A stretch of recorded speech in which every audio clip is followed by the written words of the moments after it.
향한 하나님의 부르심입니다. 바울을 향한 하나님의 부르심에 대해서 우리가 그 말씀의 내용을 살펴보고 또 그 부르심이 또한 우리를 향한 부르심임을 함께 생각해 보려 합니다.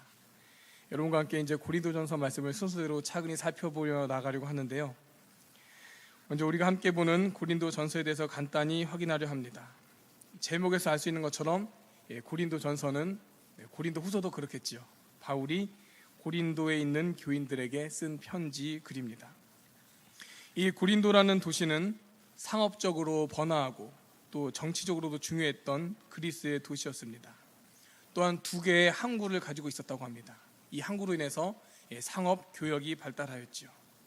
이 상업이 발달한 항구 도시라는 배경, 또 그 외에도 종교적인 배경, 문화적인 배경 등으로 인해서 이 고린도는 아주 방탕하고 폐륜적인 도시였다고 전해집니다.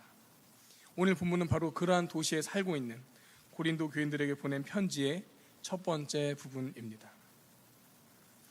먼저 생각해 볼 것은 바울을 향한 부르심의 기원이 어디에 있는가, 바울을 향한 부르심이 어디로부터 말미암았는가 하는 점입니다. 우리 1절 말씀을 같이 함께 한 번 더 한 목소리 보겠습니다. 시작.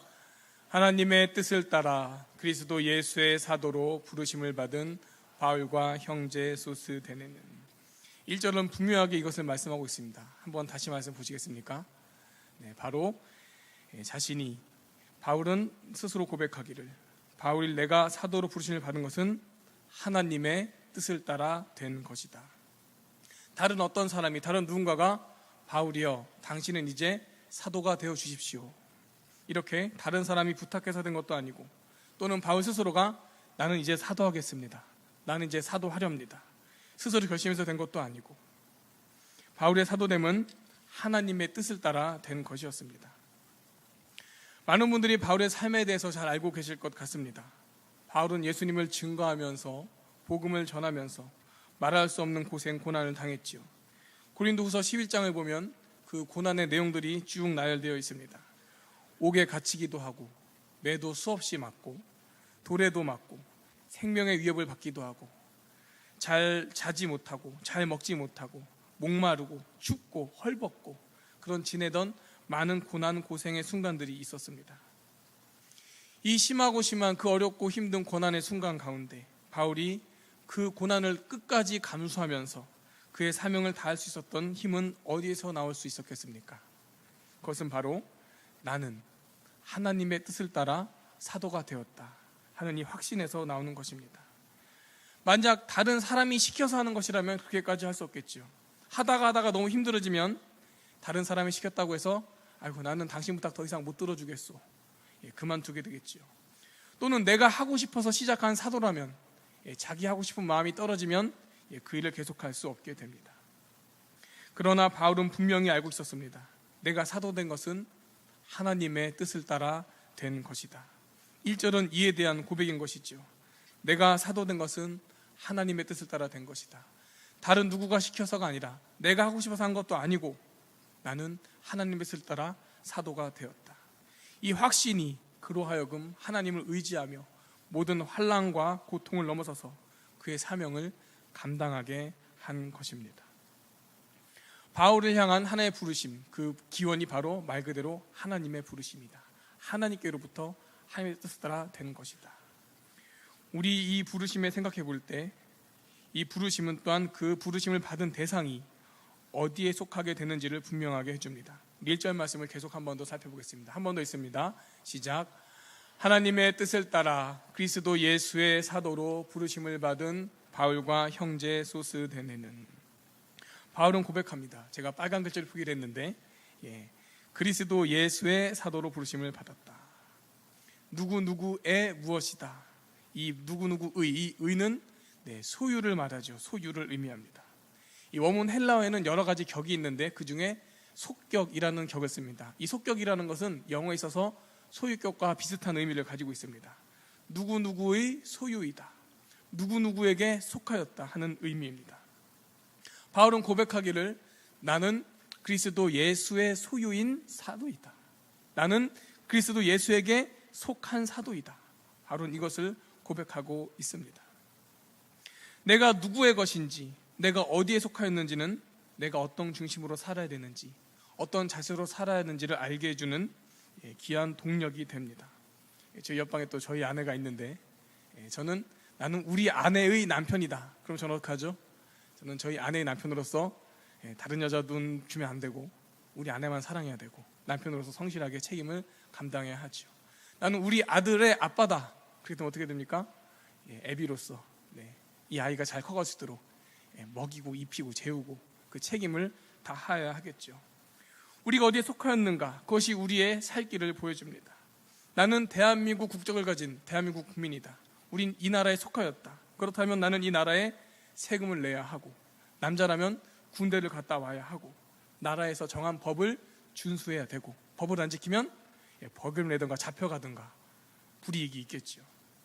이렇듯 내가 누구의 것이다, 또는 내가 어디에 속하였다, 이것은 바로 내가 어떤 중심으로 살아야 하는가, 어떤 자세로 어떻게 살아가는가를 알게 해줍니다. 또 그렇게 살게 해줄 동력이 됩니다. 바울은 이것을 고백했었죠. 방금 우리가 읽은 것처럼 나는 그리스도의 것이다. 나는 그리스도에게 속한 사람이다. 바울의 이 자기의식은 자신이 그리스도를 위하여, 그리스도와 함께 그리스도의 뜻대로 살아야 하는 것을 분명히 하게 되는 그 이유와 목적이 되는 것입니다. 계속되어 1절 말씀은 또 다른 것을 보여주는데, 바울 자신이 어떠한 자리로 어떤 신분으로 부름받았는지를 또한 말씀합니다. 1절 말씀 한 번 더 다시 보겠습니다. 이번에 제가 빨갛게 칠한 부분은 바로 사도라는 부분입니다. 한 번 더 같이 읽습니다. 시작. 하나님의 뜻을 따라 그리스도 예수의 사도로 부르심을 받은 바울과 형제 소스데네는, 바울은 자신이 부름받기를 사도로 부름받았다라고 고백합니다. 이 사도라는 말이 신약 성경 원어인 헬라어로는 아포스톨로스라는 단어를 씁니다. 이 아포스톨로스라는 단어의 의미는 보냄을 받은 자, 또 같은 맥락에서 대리자라는 의미를 가지고 있습니다. 사도는 내가 왔다 하는 사람이 아닙니다. 사도는 보내서 왔습니다 하는 사람인 것이죠. 그래서 내가 하고 싶은 말, 내가 하고 싶은 행동을 하는 것이 아닙니다. 나를 보낸 그가 내게 준 말을 전하는 것이고, 나를 보낸 그가 나더러 하라는 행동을 하는 것, 그가 바로 보냄을 받은 자요, 대리자요, 그가 바로 사도인 것입니다. 그래서 바울은 그렇게 말하고 그렇게 행하였습니다. 바울이 사도로 부름받기 전에는 바울은 자신의 생각을 따라 움직였지요. 자기의 뜻을 따라 예수님을 박해하고 교회를 핍박했습니다. 믿는 사람들을 잡아옥에 가두고 죽게 하는 일들을 했습니다. 자기의 생각과 뜻을 따랐죠. 그것이 하나님께 열심이고 충성이라고 생각했습니다. 그것은 자기의 생각이고 자기 열심이었죠. 그러나 사도로 부름받은 후에는 바울은 자기 생각과 뜻이 아닌 주님의 뜻대로 말하며 행동합니다. 왜죠? 자기가 보냄을 받은 자라는 것을 알고 고백하기 때문입니다. 그렇다면 나를 보낸 그분의 뜻대로 나는 가야 한다. 그것이 바울의 중심이었죠. 바울의 사역 중에 또한 이러한 순간이 있었습니다. 우리 사도행전 16장 6절에서 10절까지의 말씀을 잠깐 함께 보면 좋겠습니다. 제가 6, 7절을 읽어보겠습니다.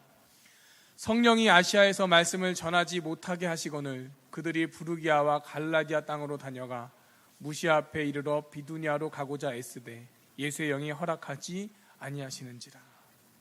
6절을 보면 성령이 못하게 하셨다라는 내용이 있습니다. 또 7절을 보면은 예수의 영이 허락하지 아니하신다 했습니다.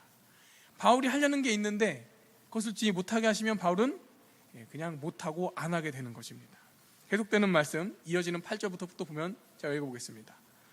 무시아를 지나 드로아로 내려갔는데 밤에 환상이 바울에게 보이니 마게도냐 사람 하나가 서서 그에게 청하여 이르되 마게도냐로 건너서 우리를 도우라 하거늘 바울이 그 환상을 보았을 때 우리가 곧 마게도냐로 떠나기를 힘쓰니 이는 하나님이 저 사람들에게 복음을 전하라고 우리를 부르신 줄로 인정함이러라.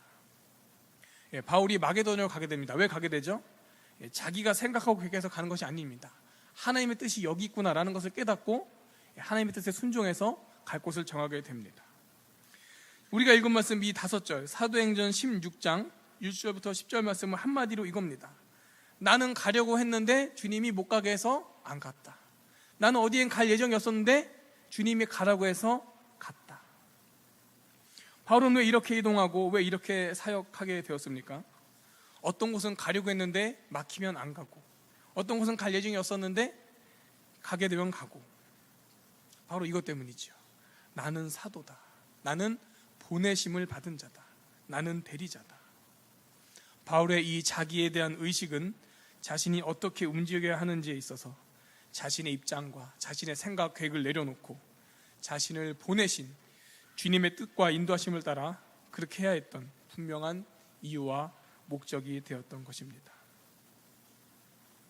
우리 한 가지 다음 더 생각해 볼 것은 바울을 향한 부르심이 누구를 위한 것이었느냐 하는 점입니다. 이번에 2절 말씀을 같이 함께 한 목소리 듣도록 하겠습니다. 2절입니다. 시작.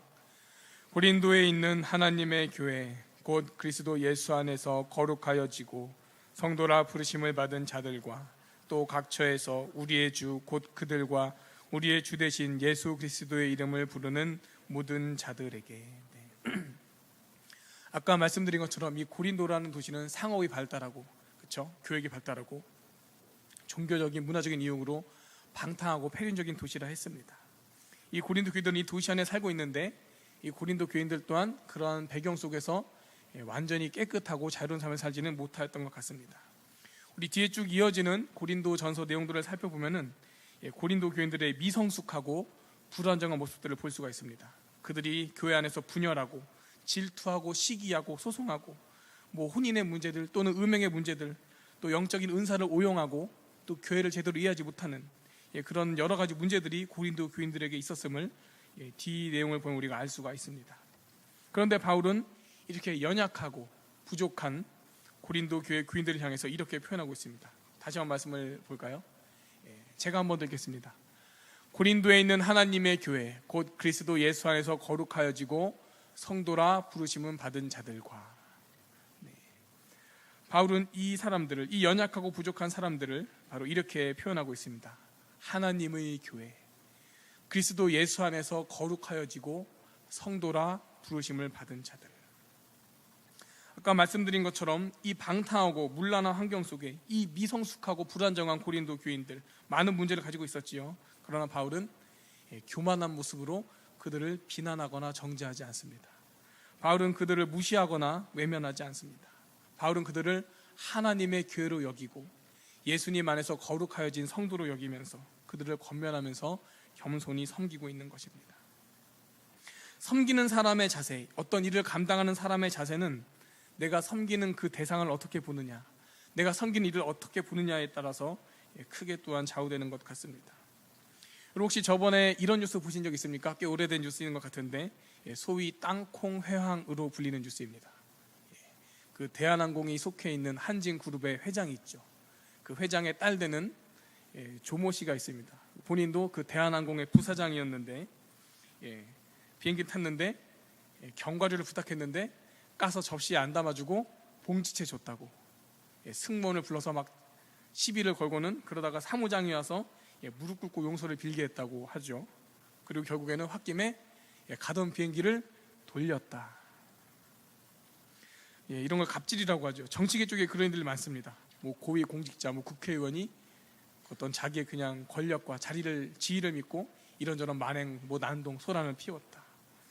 군부대에서도 그런 일이 있죠. 군인이, 상관이 부하에게 있을 수 없는 일을 시켰다. 요즘 또 체육계에도 많은 뉴스들이 있죠.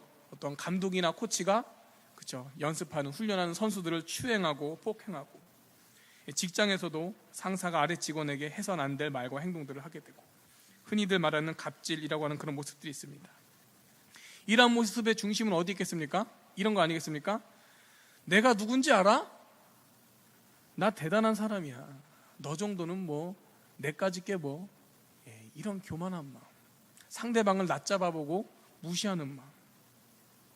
그러나 고린도 교인들을 대하는 바울에게는 그런 마음이 없었습니다. 비록 자신이 영적인 스승이지만, 이들이 그렇게 연약하고 부족하지만 이 사람들은 하나님의 교회이다. 이 사람들은 예수 안에 거룩하여진 성도이다. 바울이 이들을 얼마나 존귀하게 여겼을까요? 섬기는 대상에 대한 분명한 인식, 나는 누구를 섬기고 있는가? 내가 감당한 일에 대한 분명한 인식, 나는 어떤 일을 하고 있는가? 그것은 바로 그 대상을 어떤 자세로 섬기며 어떻게 감당해야 될지에 대한 근거가 됩니다. 바울은 이 연약하고 부족하고 문제 많았던 고린도 교인들을 그래도 하나님의 교회로 여기며 예수 안에 거룩하신 성도로 여기며 그들을 존중하고 사랑하며 성실껏 대하고 그들을 위해서 마음으로 섬겼던 것입니다. 우리 지금까지 살펴본 그 말씀의 내용을 잠깐 돌아보며 정리해 보려 합니다. 우리 바울을 향한 부르심에 대해서 몇 가지 내용 살펴보았습니다. 바울을 향한 부르심은 하나님의 뜻을 따라 된 것이다. 바울은 그 부르심으로 예수 그리스도의 사도로, 예수님께 속한 사도로 부르심 받았다. 그래서 사도라는 말은 보냄을 받은 자, 대리자라는 말이죠. 그리고 바울은 그 부르심 안에서 고린도 교인들을 하나님의 교회로 여기며 예수 안에 거룩하신 성도로 여기며 섬겼다. 이 바울을 향한 하나님의 부르심을 기억할 때 우리는 또한 우리를 향한 하나님의 부르심을 생각해 보아야 할 것 같습니다. 저와 여러분도, 우리도 하나님의 부르심을 받은 사람들입니다. 여러분 맞습니까? 우리도 하나님의 부르심을 받은 사람들 맞습니까? 예, 맞습니다. 하나님께서 우리를 불러주신 것이 맞다면 우리를 향한 부르심도 말 그대로 그것은 하나님의 뜻을 따라 된 줄로 믿습니다. 만약 우리 조승호 전도사님이 이제 신대원 가서 열심히 공부를 하고 있죠. 이제 본 학기가 시작하기 전에 헬라어 히브리어 공부를 미리 해둬야 돼서 힘들게 공부하고 있습니다. 거기 기숙사에서 먹고 자고 하면서. 만약 조승호 전도사님이 저에게 질문하기를 김도영 목사님, 목사는 어떻게 되는 겁니까? 하면 제가 뭐라 대답할까요? 그럼 저는 이렇게 대답하겠죠. 조 전도사님, 그것은 먼저 신대원을 졸업하고 신학대학원 졸업하고 총회에서 치르는 강도사 시험을 합격해야 합니다. 그러면은 노회에서 강도사 인허를 받게 됩니다. 그리고는 또 1년을 채우고 목사 고시를 노회에서 보고 그 다음 노회에서 목사 안수를 주는데 그렇게 목사 안수를 받으면 목사가 됩니다.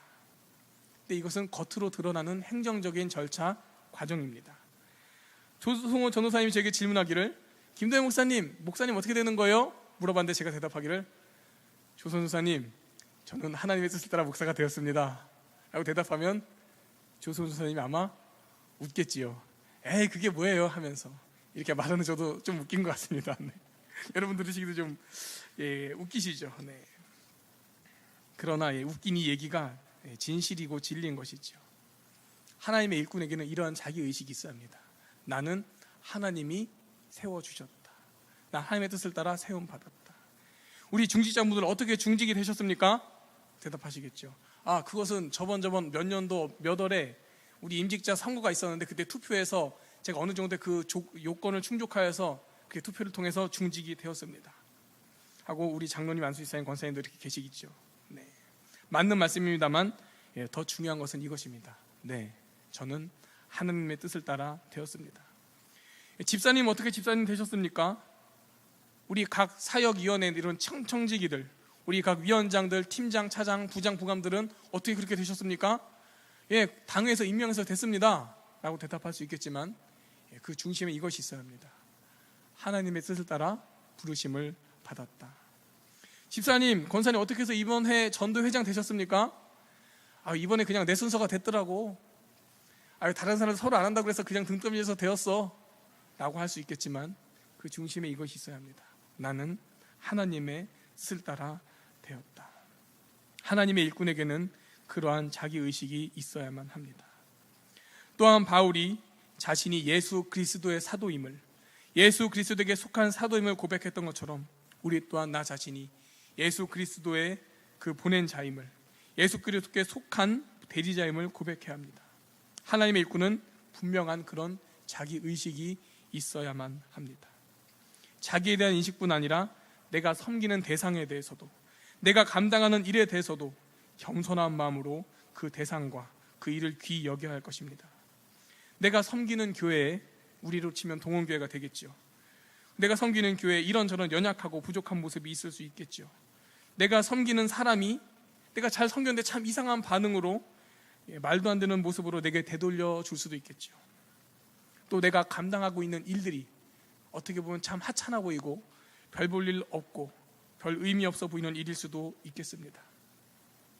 그러나 바울이 그 연약하고 부족하고 문제 많았던 고린도 교인들을 그래도 하나님의 교회라고 고백하며 예수 안에서 거룩해진 성도라고 그렇게 여기면서 그들을 귀히 여기고 존중하며 사랑하며 마음으로 섬겼던 것처럼 그렇게 나갔던 것을, 그 모습을 우리는 기억해야 합니다. 오늘 말씀 정리하고 마치도록 하겠습니다. 바울이 사도로서 사역을 감당할 때 바울의 사도됨을 인정하지 않는 사람들이 있었습니다. 특히 사역 초기에 그러했습니다. 바울이 과거에 이름이 사울이던 시절에 예전에 예수님 믿는 사람들 핍박하고 막 잡아 가두고 죽게 하고 그런 적들도 있었고, 또 다른 12제자들, 다른 사도들과 달리 바울은 예수님 살아 생전에 예수님과 같이 막 여러 해를 같이 지내면서 그 옆에서 직접 가르침을 받고 그런 모습이 없었지 않습니까? 그리고 또 바울이 사역한 중에 여러 거짓 선생들의 거짓 교훈에 공격을 받기도 했죠. 그리고 그 외 많고도 많은 고생 고난을 당하였었습니다. 그러나 바울에게는 분명한 자기의식이 있었습니다. 다른 사람들이 나를 어떻게 여기든 간에, 내가 하는 일이 또 얼마나 힘들고 고생스럽든 간에 나는 누구다, 나는 누구의 것이다, 나는 누구에게 속하였다, 그것은 어디로부터 말미암았다. 바울은 이 분명한 자기의식이 있었습니다. 바울이 사역하는 가운데 자기가 가르치고 섬겼던 사람들로부터 예상치 못한 모습을 보게 되기도 했었겠죠. 아까 말씀드린 것처럼 바울은 열심히 가르치고 섬겼는데 상대방으로부터 되도 않는 그런 반응이 돌아온다든지 이상한 일들을 보았겠죠. 이렇게 가르쳤는데 저렇게 행하고, 저렇게 가르쳤는데 이렇게 행하고, 엉망이다, 속상하다, 괴롭다 싶었을 수도 있겠습니다. 그러나 바울은 자기가 섬기는 사람들이 어떠한 존재인지, 자기가 감당하는 일이 어떠한 일인지를 알고 있었습니다. 다시 한번 우리 스스로에게 확인하고 싶습니다. 나도 하나님의 부르심을 받은 사람이다. 이건 맞습니까? 나도 하나님의 부르심을 받은 사람이다. 그런데 저도 참 보면, 저도 목사라고 이제 스스로 항상 그것을 기억하고 있지만서도 이럴 때가 있곤 하는 것이지요. 내가 이거 지금 뭐 하고 있는 건가? 나는 여기에 왜 있는가? 나는 지금 무엇을 하고 있는가? 때론 더 나아가서 이제는 좀 못하겠다, 그런 생각이 간혹 들 때가 있었던 것 같습니다. 그러면서 원망에 빠지기도, 불평에 빠지기도 하고, 또는 분노나 두려움에 빠지기도 하고. 그러나 하나님의 부르심이, 그 하나님의 부르심이 우리를 세워주시고 우리로 하여금 그런 것들을 이겨내고 잘 감당해 주실 줄 믿습니다. 마지막으로 한 번 더 확인하고 싶습니다. 우리는 하나님께 부름받은 사람들입니다. 여러분 맞습니까? 우리는 하나님께 부름받은 사람들 맞습니까? 네, 맞습니다. 맞습니다. 나를 향한 부르심이 어디로부터 말미암은 것인지, 그 부르심으로 나는 어떤 존재가 되었는지를 항상 붙드시기를 주님의 이름으로 축복합니다. 그 부르심 안에서 내가 섬기는 사람들이 어떠한 존재인지, 내가 감당하고 있는 일들이 어떤 일들인지를 항상 기억하시기를 축복합니다. 그 가운데 그 하나님의 부르심에 합당한 귀한 일꾼이 되어 주님께 기이 쓰임받으며 영광 돌리는 귀한 우리 동원 가족 모두가 되기를 소망합니다. 아멘. 우리 이 시간 함께 기도합니다. 우리 말씀을 생각하며